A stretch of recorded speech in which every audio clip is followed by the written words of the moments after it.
I'm going to invite onto the stage our first panel of the evening, talk about setting the club up and getting it established over that first decade as well. None of these people really need any introduction. They're all members of the club's Hall of Fame or Roll of Honour, but we will of course introduce them. The first person I'm going to ask to come up to the stage, what a guy. This is what this man has done for rugby league is incredible. He was the one who came up with the idea for the Sheffield Eagles, a player who wanted more, who battled many setbacks to establish the Eagles. Will you put your hands together please for Gary Hetherington.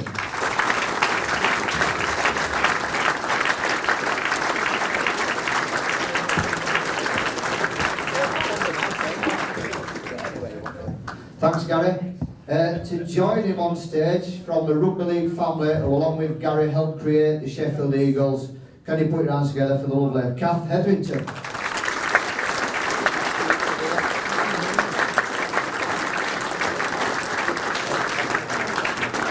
And I'm just waiting to see if she sits next to Gary or the... Oh, that's fantastic to see that. The next guy to the stage, this guy needs no introduction whatsoever. Heritage number 3, the Sheffield Eagles' first ever signing, who went on to play 306 times for the club, scoring 472 points at the heart of some of the biggest games in the club's first 10 years. A club legend, please welcome Daryl Powell.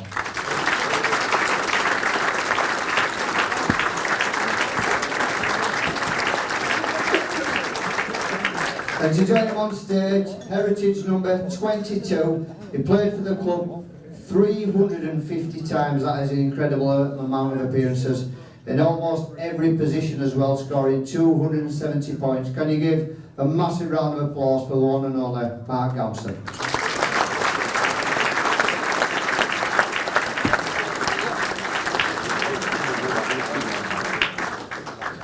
Right guys, Gary, I'll start with you if that's okay. Thanks for joining us tonight. Just before I go into kind of what I want to speak about your time at Sheffield, how special is it to be here this evening? What your career in the sport is incredible, but this is kind of where it all began. It's a marvellous occasion, and it's a very fitting one. I just had a glimpse of the old Stadium from the back row, and some of it's exactly as it was 40 years ago. Some of it's changed a bit, and a facility like this, of course, is very, very special. But it's so good to actually be able to celebrate 40 years, to be able to see some old faces around the room, people who actually were volunteers and put so much effort and time into the club. And that was the essence of the club, passionate people who all give the best. And the thing that the club didn't have was any money. But we actually created such a unique spirit and a unique organisation in many respects. That was, and I'm delighted that 40 years later, here is Sheffield Eagles with a very vibrant future. I'm looking forward to an exciting time ahead. So it's so good to be here, and it's so good to see so many old faces and others as well.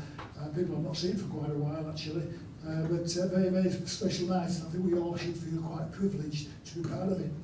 Absolutely, could not agree more, Gary, as well. I think if anyone sees you because of your involvement at Leeds Rhinos, you've worked wonders at that club over the years as well. Everyone sees you and probably thinks about you running a club. People, I think, sometimes forget that you was actually a player back in the day as well. And I know I've got your shirt up here on stage, I believe, as well. You brought your shirt. That must bring back special memories because I think we almost forget that you played the game. You look at some of these old players here, the faces are battered about. You must have kept out of the way, really.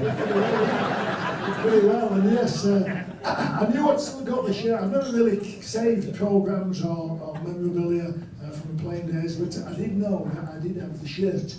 And so I said to Kath, can you dig it out? And find out where it is, somewhere. It's in the house somewhere. And of course there's the shirt, the one on the left. Looks quite clean, Gary. It's clean, well. I never did much tackling anyway. But so that's the shirt from the first ever game, 40 years ago, Sheffield Eagles versus lots of Onyx as well. And the shirts have changed a little bit over the time, but yeah, it's a special, and I'd like to donate that to the club because it belongs to Sheffield Eagles, of course, was that shirt. I'll tell you what, I thought that might have got a round of applause, but it didn't. And a special mention for Kath for going on eBay yesterday and buying it back from the person who gave it to all them years ago. What position did you play, Gary? Because I spoke to Paul Welsh and he was speaking to me about you as a player. He said you used to get stuck in. You were quite a skillful player as well. Was he lying? No, I thought I was, but not many other people agreed. I played hooker in the main, but other positions as well. And in the days of Sheffield Eagles, it was we actually cobbled a team together because the thing we didn't have was any money.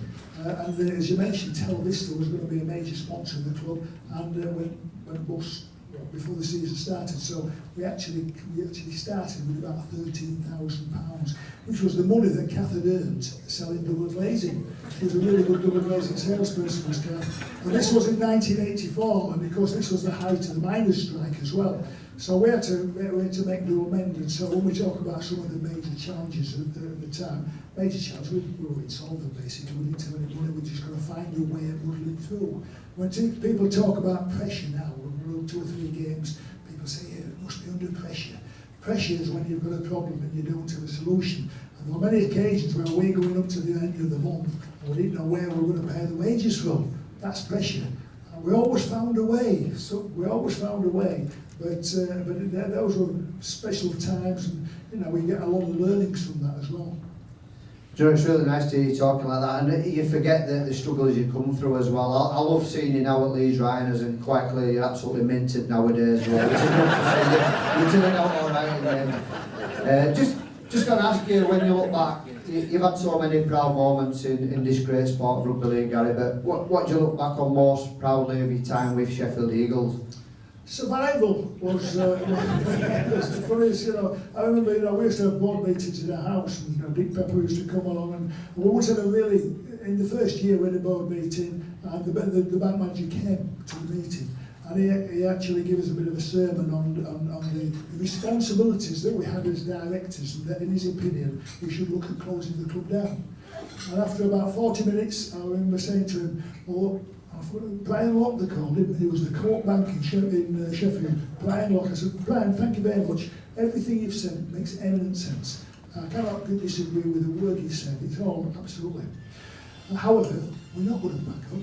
We're not going to close down. Let's now spend the next time we've got together thinking how we can actually go forward and what can we do to become quite productive. And that was a really pivotal moment because he got what I was saying, and he actually tuned into it, and we spent the next 2 hours and about 5 bottles of wine talking about how we could actually turn things around and move forward. And when he survived that first year, we managed to survive it, and then when he survived the second year, and gradually got a bit stronger.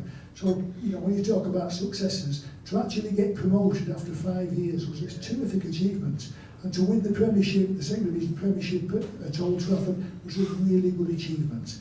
And then having got promoted, went into the top division, of course then the Hillsborough disaster, that meant the closure of all of the stadium, so we lost our ground. So we had to play the whole of the year in different grounds, all over the place, at Sheffield Wednesday, Sheffield United, at Chesterfield, at Rotherham, at Featherstone Rovers, at Wakefield, we played, and we survived. And that was a terrific effort. So that was real success, there were so many occasions where we actually won the game or had some success beating Wigan a bit later on. So some really eminent days, and such was the team spirit and the camaraderie and the commitment from everybody within the club. The fans used to actually raise money, and everybody did the bit, and it's a real example in many ways of how a club can actually be nurtured and how it can grow and develop and ultimately move into success. So they were tough days, really tough days, but really special days. And of course, beyond that, we looked to moved into the Dormley Stadium. And I have to say, right from day one, the Sheffield City Council were very supportive, and they were brilliant. They're brilliant. They were very supportive of everything we did. And we'd got a small band of people, finally, small band of supporters, but they were very committed. And there was so much pleasure got out of it. I learnt a lot. I'd never heard about due diligence or market research or things like that in the early days. I just wanted to be a coach and a player in a rugby league team where everybody's pulling together. And that's what we achieved, and that's what made Sheffield Eagles such a special club and and I'm delighted to say that those are the features that it's still got here today. Wow, brilliant. Do you know what fascinating insight? Thank you so much. Thanks so much. Can we just have a round of applause for Gary Hetherington? Team John Thanks so much. Oh, Kath, you're absolutely fine. You don't have to stand up. Kath, I want to pick out some bits here. You were quoted in the Independent back in 2008 that what you did at Sheffield Eagles wouldn't be possible today. What do you mean by that, and kind of what's changed? What were some of the big challenges for you back then? Well, I think with full time, there's no way on earth that we could have done what we did. Although Championship aren't full time, apart from Daryl's team. So 2 sentences in and you've had to get Daryl now. That's what we're saying. What else you want to get off your chest in this order? That's absolutely fine. No, the players aren't there anymore at amateur level that you can go and pick up and bring in and them do well. I think we had 50 players in the first season, and one or two of them fell by the wayside. I've got a story about Andy Taylor's actually. I like the way you said that, yeah, let's get it on. Just stop that camera for this bit of the story, if that's okay. No, Andy kept getting injured, and Gary got a bit fed up with this. Because we'd not any money at all, really, and strapping cost a lot of money. And That's not what some of you are thinking, by the way. So, and Andy must have used up 2 rolls at the game. So, he crossed him off. He crossed him off. He told him, he said, you're just using too much, you can't afford it. What a lovely story, that is brilliant. Was Andy as good as a player as he tells me that he is all these years on? How good does he say he was? Well, he said he was brilliant, but I watched some footage and he weren't when I watched it. Yeah.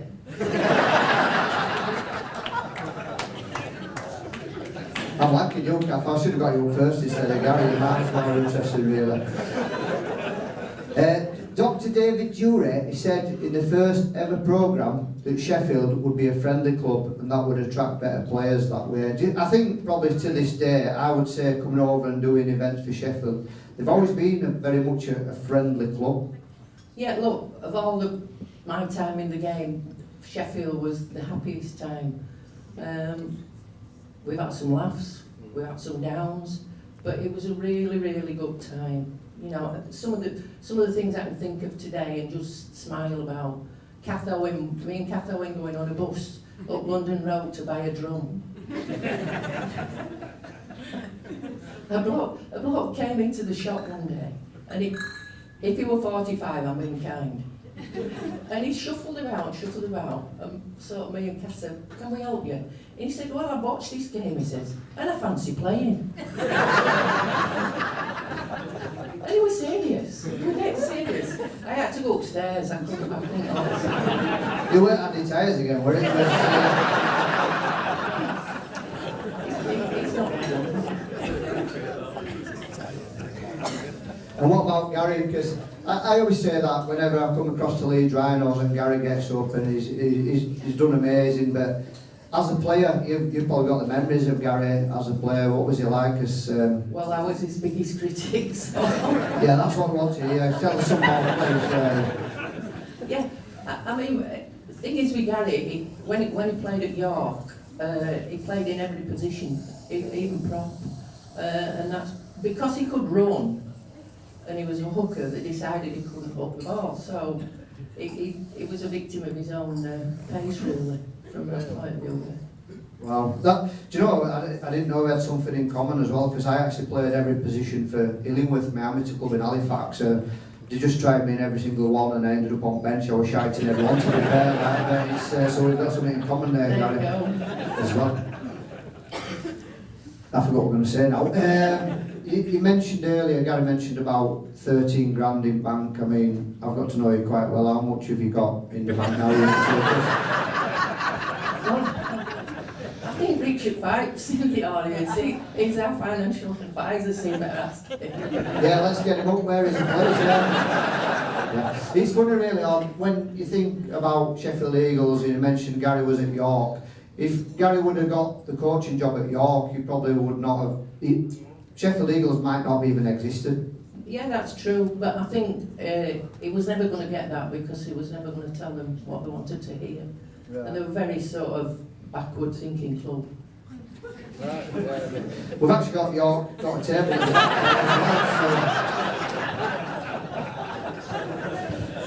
Kath, it's been a delight to chat to you on this stage. What a character as well. Put that together please for Kath Hetherington.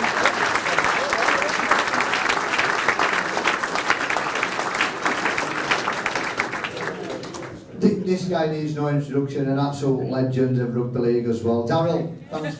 No, what about you, mate? You want me up or down?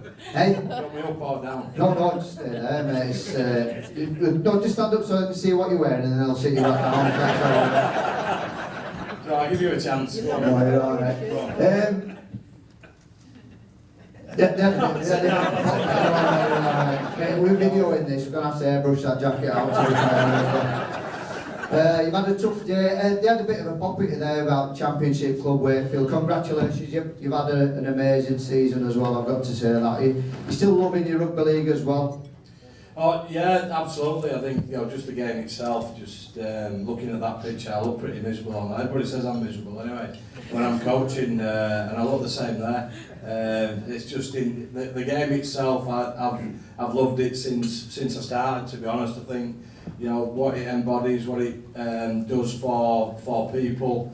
The values that you get from it. It's just an unbelievable game, and yeah, I love it. I've really enjoyed playing, and when your body can't do it anymore, then if you can do the next best thing, then it's coaching, and yeah, I've absolutely loved it. So I had a couple of years that weren't so great, but in general, I've really enjoyed it.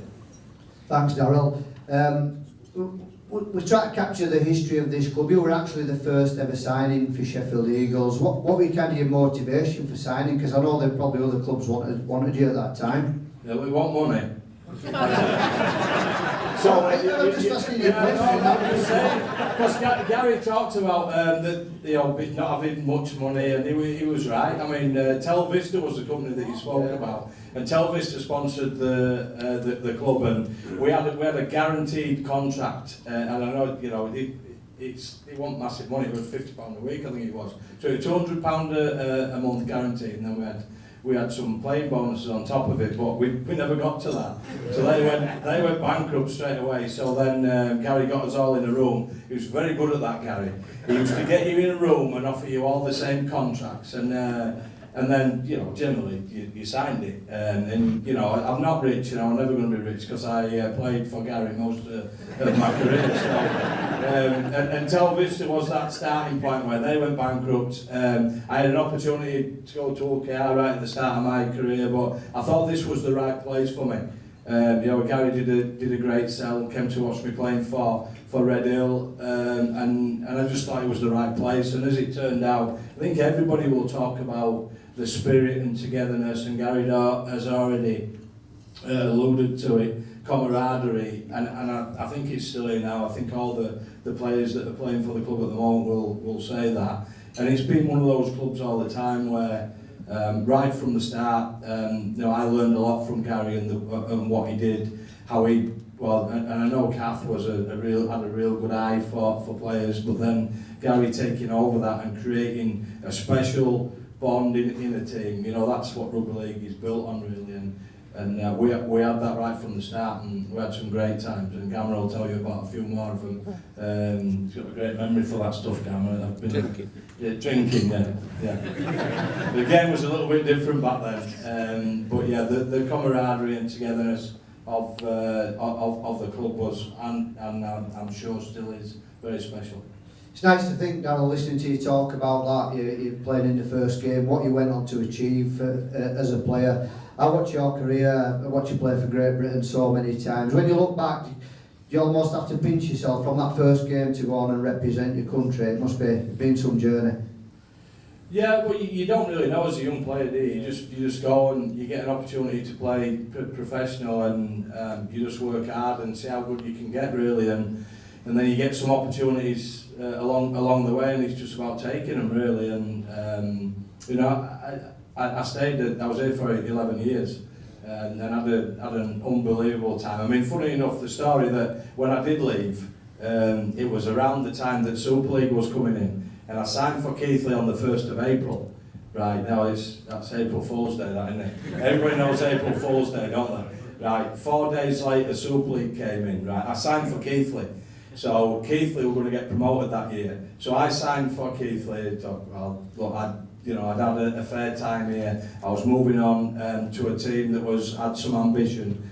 And anyway, the Super League came in.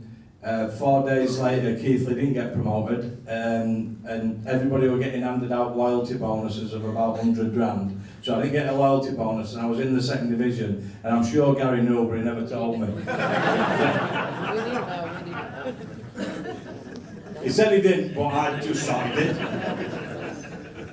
Daryl, I mean, I mentioned earlier that I'm an Halifax lad, I'm from Halifax, and Keighley is kind of 10 mile down the road from us. I've been to Keighley loads of times, and it makes Halifax look like Monaco. What made you sign?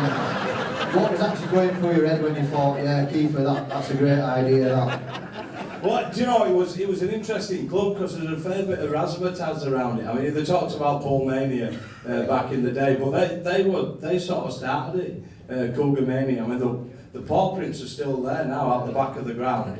And it just seemed like, you know, for me, I just felt like I needed a new challenge. And they offered me a better contract than Gary did, which won't have been hard. But and yeah, I just thought I'd go for the different challenge. I mean, as it happened, it didn't quite work out the way I wanted it to, but I got a lot from it. I think rugby league is a special sport, and there's a lot of unbelievable people in the sport, players and administrators, coaches. And I loved it there. I just met so many great people, and I ended up moving to Leeds to finish my career. And I'd say everywhere I've been, I played for 3 clubs, and all of them were special. I think that's what rugby league does, and it's a very special sport. I was joking then about the Keighley thing. The loyalty you showed to Sheffield Eagles it's incredible, really. I know there have been a lot of clubs after you, but I think that kind of shows how much this club's meant to you over the years.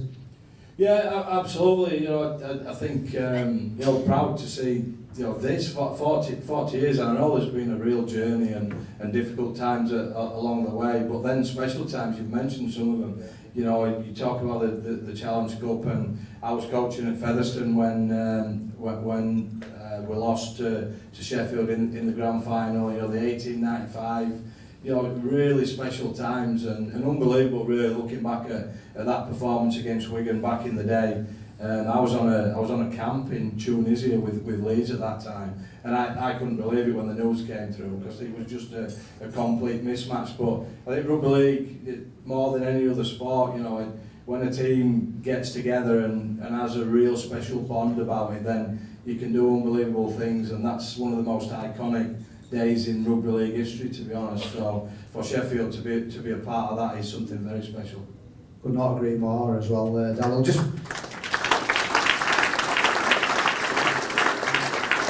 before I move on to next guest, I just want to speak to you about him. What a tremendous servant to this club Mark Gamson's been over the years as well. Special teammate. Yeah, so Gamma was because Gamma's, you'll see now, he was this size when he played, wasn't he, Gamma? Yeah, he was super aggressive. I remember saying to him, right, let's go and give it to this bloke, Gamma. So he smacked him straight round the head. I said, mate, what you done that for? He said, well, you told me to give it to him. He got sent off about 25 times. There's a record, I think, isn't it? No, it's a good one. Yeah. But if you wanted anybody to be alongside you on a rugby league field, then Gamma was the man. And you notice that he had on his pitch he had a black eye, and he generally lived his life like that. But he used to come to games, and I know he'd just get up in the morning and put the first thing on that he could find. And once he came and he had Colette's knickers on. And I'm like, what are you doing? He said, I just got up first thing. When he had them all day, he had them on all day at work. I don't know how he did that. They were comfort. What a brilliant story to finish off that as well. It's always a pleasure to see a legend of our sport. Put your hands here, please, for Daryl.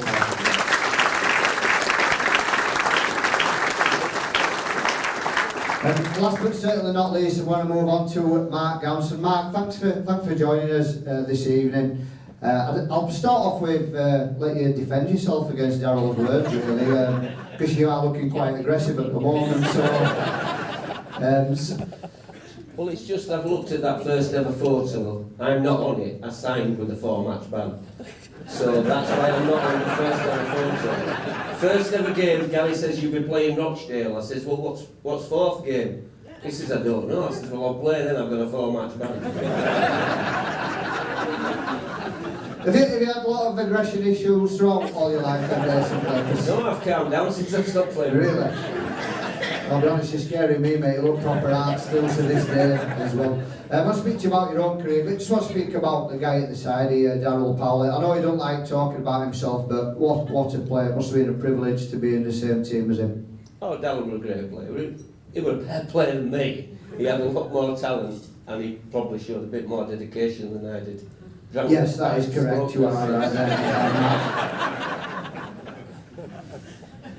Sorry, he's just looking at me aggressively there as well. Yeah, Daryl, he one of my best mates. I've slept at his mum's house when we were kids, and we used to go around glass out. And what were you wearing that night? They weren't women clothes then. I just moved into that stage later on. Too much information there, Mark, as well. Right, I want to get to the serious stuff now. There was an interview back in 1994 with Sky Television where you said there were players who came to training, played one game, and you never saw them again here at Sheffield Eagles. What was that like as a player? It must have been a strange environment. It is strange because you see people turn up and Gary's told you how good they are. They played a couple of games and you realise they weren't that bloody good. So it's hard because you're a young club and you're trying to get people to come to you, but you don't know what kind of pedigree that's coming behind them. And half the time they weren't good enough. But we got a few good ones out of the bad bunch. You're not kidding, but how did you get a team spirit around that kind of environment? It must have been tough at times. Did you ever think to yourself, this is a bit too much hard work? No, I've never thought we were good enough to play professional rugby anyway, so I was just riding the wave, me. I just wanted to play every game, and if it were only going to last 3 weeks or 4 weeks, I was going to do it. But I played 14 years or 13 years and enjoyed every minute. You've got to be... I played for Illingworth, as I mentioned earlier. I had to retire unexpectedly at the age of just 19 years old, which is tough to talk about when the coach, he just never picked me again. And that was my dad. To play for as long as you did, Mark, you've got to be physically tough, but I think you've got to be mentally tough as well. It's such a tough sport. Nobody's ever said I wasn't tough, but you've got to be mentally tough. But I took everything with a pinch of salt. I just wanted to play as many games as I could, and play as long as I could, and play as hard as I could. And always try your best, whichever position they put you in, just play. Don't matter where you play. Some people only want to play scrum half. I played everywhere, apart from prop, I think. I mean, I'm not exactly a second row, but I've played there. I always said whenever I played, some of the lads I played with, if they went on that pitch, some of them have got massive hearts on it. It's a tough game. I think Kath wants to jump in here, if that's okay. He once got sent off. First tackle he made. You did send me on to, if I remember who it was, you were at Lee, and you said sort that scrum half out. I think I did exactly what I was told. I didn't mean to take his over. So Kath, that was, you were trying to stir there, Kath, and it sounds like you asked him to do it anyway. Can we have your recollection of that? It would have been Daryl. Was it Daryl? You played, I think you said there, played every position. What were you most kind of comfortable at? Probably full when back you were, towards when end. you were banned? I signed on as a scrum half, but they realised I wasn't talented enough when they watched me play enough. I had the aggression, but I took too many drives and didn't pass any balls. So they kept moving me about until I fit somewhere, which took a while. I could play, but I didn't have the talent to be a scrum half. I think you're being a bit harsh on yourself there, mate. You were a class player as well, and I think listening to you talk, I want to ask you, what does this club mean to you to play for so long as you did for them? Oh, I wanted to play. Do you know when it went to Super League? So that was 96, was it? 96. And I didn't want it to go to Super League because I had a good job and I didn't want to go full-time professional. What did you do for a job? I was an engineer. No. But I didn't, Gary couldn't pay me what I earned as working. And if there had not been Super League, I might have had another 2 or 3 years. So, Super League great for everybody else, but wasn't very good for me. Thanks, Mark. I wish I'd not mentioned it. I want to ask you, Mark, just to kind of finish on a high, when you look back, it's a special night tonight, 40 years of Sheffield Eagles. You probably never dreamed that were going to happen, and you were there from the beginning. What would you look back on as your kind of fondest memory of your time with the club? The fondest memory, I made a lot of good mates. And I think the most favourite game, we beat Wigan at Sheffield one day. And they were the only team we hadn't beat. And we were talking of Fire, Edwards, Billy Wiz, I forgot his bloody name. Jason Robinson. Yeah. They had a top side out and we beat them. And I think we won about 8 games on bounce that year. And we were Sheffield Eagles. We want Wigan, we want Widnes, we want St Helens. We were Sheffield Eagles and we played well. Love that as well. What a brilliant story to finish off on.